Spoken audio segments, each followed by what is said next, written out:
जावेद अख्तर साहब, आपका all India एकता foundation के नाम से आप लोगों का ऑर्गेनाइजेशन है, जैसा कि मैं जानती हूँ कि शायद रजिस्टर्ड है। इस ऑर्गेनाइजेशन का, इस फाउंडेशन का आप लोगों का मोटिव क्या है? समाज में क्या काम, किस काम को अंजाम देना चाहते हैं? शायद रजिस्टर्ड नहीं है, ये परमानेंटली रजिस्टर्ड है ऑल इंडिया एकता फाउंडेशन, और ये ऑल ओवर इंडिया है। हर जगह इसके ब्रांचेज हैं। मेन ब्रांच आपका कैलकाटा में है, और दिल्ली में भी है, और बिहार में है, और झारखंड में है, उड़ीसा में है। लगभग सभी जगह यहाँ से लेके, कहा जाता है ना, कश्मीर से कन्याकुमारी एग्जाम्पल दिया जाता है, तो उस तरीके से ये है। कन्याकुमारी तक हमारी रिलीफ भी गई है इस बार कोविड-19 के टाइम में। ठीक है, इसका मोटिव और मकसद देखिए, ये जब हम लोगों ने शुरुआत किया था ऑल इंडिया एकता फाउंडेशन, ये माइंड में आया कैसे, ये ऑर्गेनाइजेशन की शुरुआत कैसे हुई, तो मैं आपको बता दूं कि मेरे एक भाई हैं, बड़े भाई साबिर अली साहब, हम लोग दोनों आपस में बैठे थे और न्यूज़ चल रही थी सामने टीवी में। उस वक्त एक मॉब लिंचिंग हुई थी, तो उस मॉब लिंचिंग को देखने के बाद ऐसा फील हुआ कि ये एक के बाद एक जो होता जा रहा है समाज में, ऐसा ही चल रहा है। जाति धर्म के नाम पे जो एक दूसरे को मारना पीटना, नफरत फैलाना। और आज आप लोगों को पता ही है कि हमारी गवर्नमेंट, जो बीजेपी सरकार जो पूरी इंडिया को रूल कर रही है अभी, उसका मकसद एक्चुअल में है क्या? वो जाति और धर्म के नाम पे राजनीति ही करती है। तो इसलिए हम लोगों ने एक बात किया कि कुछ ऐसा एक प्लेटफॉर्म बनाया जाए, कुछ ऐसा एक ऑर्गेनाइजेशन तैयार किया जाए जिसमें लोगों को जोड़ के अवेयर करेंगे हम लोग कि जाति धर्म के नाम पे एटलीस्ट लड़ाई ना करें, और ज़्यादा से ज़्यादा लोगों तक मैसेज फैलाएं कि धर्म और जाति बोल के ऐसा कुछ नहीं होता है। इंसानियत पहली चीज़ होती है। इंसानियत अगर अंदर हो तो सारी सॉल्यूशन एक तरीके से निकाला जा सकता है। ठीक है, तो उस वक्त हम लोग पहला प्रोग्राम उस वक्त किए थे, रजिस्ट्रेशन किए थे आपका मॉब लिंचिंग के ऊपर। उस वक्त की शुरुआत इसकी बुनियाद कब पड़ी थी? ये 1 साल हो गया, जून में ही इसकी बुनियाद हुई थी, पिछले ईयर 2019 में। तो 1 साल लगभग होने ही वाला है अब। और इसके अलावा फिर हम लोगों ने धीरे धीरे इसको बढ़ाने के बाद इसके ऑर्गेनाइजेशन में जो काम होता है, सभी काम को ध्यान में रखते हुए आगे काम किए। जैसे कोविड-19 आया तो कोविड-19 में लोगों का, जैसे महामारी के टाइम में खाना बांटने वगैरह का काम किए, क्योंकि बहुत ज़्यादा परेशान थे लोग, देख रहे थे जैसे जैसे परेशानी दिखती जा रही है, काम लोगों का आगे बढ़ता चला जा रहा है। और आप लोगों ने इस फाउंडेशन के जरिए किस किस काम को अंजाम दिया गया है? एजुकेशन पे ध्यान दिए हैं, हॉस्पिटैलिटी पे ध्यान देने का सोचा है हमने कि कोई 3, 4, 10 ऐसे हॉस्पिटल से टाई अप करें जिसमें अगर किसी के साथ कोई प्रॉब्लम हो, कोई ऐसा मसला आ जाए इस फील्ड से रिलेटेड, तो हम लोग अपने आप वहाँ पे इस इंसान को फॉरवर्ड कर सके, भेज सके, उसका प्रॉब्लम सॉल्व हो सके। एजुकेशन का लेके जो मसला भी आया था कि फीस वगैरह, जो ये कोविड-19 में लोगों का काम रुक गया है, परेशानी से बढ़ गया है, खाने के लिए तरस रहे हैं, उस ऐसे मोमेंट में लोग फीस के लिए प्रेशराइज कर रहे हैं स्कूल, तो उस पर हम लोगों ने एक मुद्दा उठाया था। तो ये तो कल रिलीज़ हुई है शायद। हमारे जो गवर्नमेंट वेस्ट बंगाल के जो एजुकेशन मिनिस्टर हैं, उन्होंने कहा है कि हमारा ये चीज़ फीस वापस हो जाएगी, फीस नहीं लिया जाएगा। तो हम लोग इस ऐसे ही मुद्दा जैसे जैसे आते जाएगा, देखिए रोड में आदमी उतरता ही जाएगा काम के लिए। ज़मीन से जुड़ के काम करने का मकसद एकता फाउंडेशन का।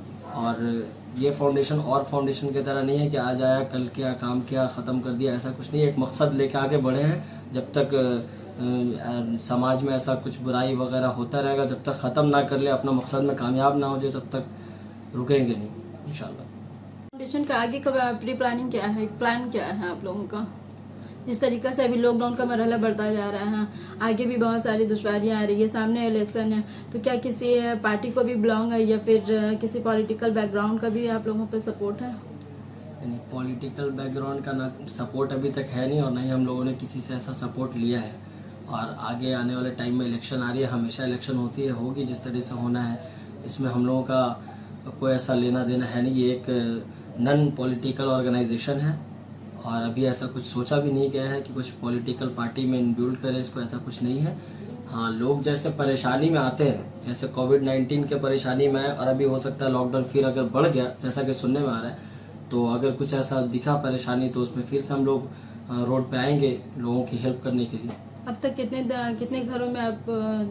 देखिए, हम लोगों का ओवरऑल टारगेट था 20,000 फैमिलीज तक राशन किट पहुंचाने का। कौन कौन से इलाके में? ये ऑल ओवर इंडिया, जहाँ जहाँ हमारा ऑर्गेनाइजेशन काम कर रहा है, तो उस हिसाब से सारे लोगों को ये बताया गया था कि एटलीस्ट सब मिलकर 20,000 लोगों तक राशन किट पहुंचाएं।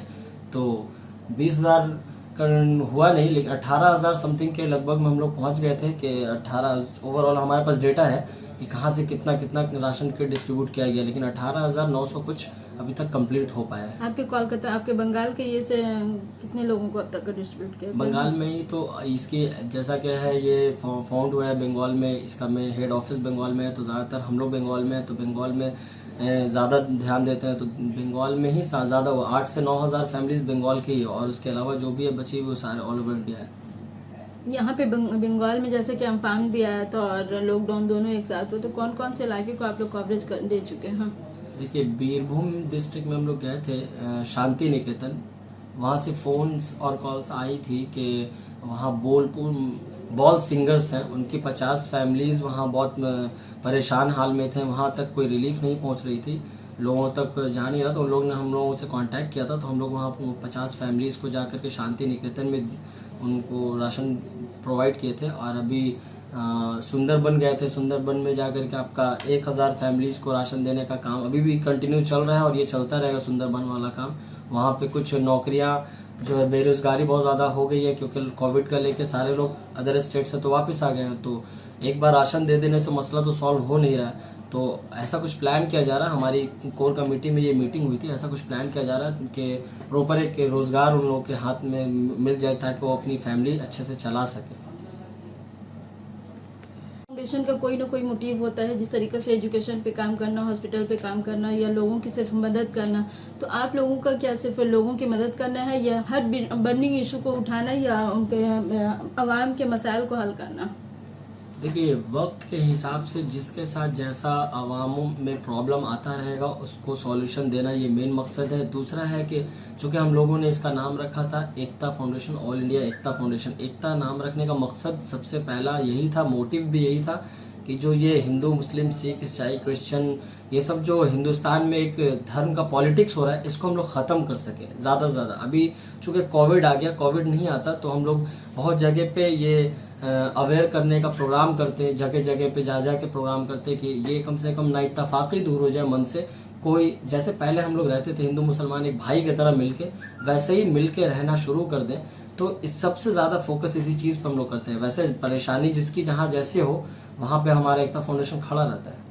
नई नस्ल अभी आज के दौर में बहुत ज़्यादा मायने रख रही है, खासतौर से उनका एक्टिव होना। तो आप लोग अपने मंच के जरिए या फाउंडेशन के जरिए नई नस्ल को किसी तरह का मैसेज देना चाहते हैं कि पॉलिटिकल बैकग्राउंड में या फिर आवाम की खिदमत के लिए आगे आने का? देखिए, आप अगर नोटिस कीजिएगा तो बहुत चीज़ ऐसा दिखेगा, एकता फाउंडेशन में ज़्यादातर हम लोग जो कनेक्ट कर रहे हैं, पीपल को जोड़ रहे हैं, वो यूथ को ही जोड़ रहे हैं, नई नस्ल को ही जोड़ रहे हैं। और हम लोगों की जितनी कॉन्फ्रेंस वगैरह होती है, इसमें उन लोगों को बताया जाता है कि लोगों की हेल्प कर। देखिए, आप अगर लोगों की हेल्प करने का दिल में अगर आपकी ख्वाहिश आ गई ना, रही बात पॉलिटिकल बात जो होती है, पॉलिटिकली ज्वाइन होना जो होता है, ज्वाइन तो कोई भी लालच से भी होता है, लालच से ज्वाइन होना इम्पोर्टेंट नहीं है। आपके अंदर अगर ख्वाहिश हो गई कि आप आवाम का सेवा करना चाहते हैं, तो कल चल के आवाम ही आपको एक पॉलिटिकल बैकग्राउंड दे देगी और आपको ख्वाहिशमंद हो जाएगी कि आप हमारे लीडर हो जाए। तो लीडर बनना नहीं है, लोग आपको बनाएंगे लीडर, तब इम्पोर्टेंट है। तो आप ख्वाहिशमंद हो जाइए कि आपको सबका हेल्प करना है, यही सबसे ज़्यादा ज़रूरी है। हम लोग यही बताते हैं सबको, जिसको भी जोड़ते हैं, यही मसला है। सियासी तकदीर यूट्यूब चैनल को सब्सक्राइब करें और बेल आइकन पर क्लिक करें ताकि आपको सबसे पहले खबरें मिलती रहें।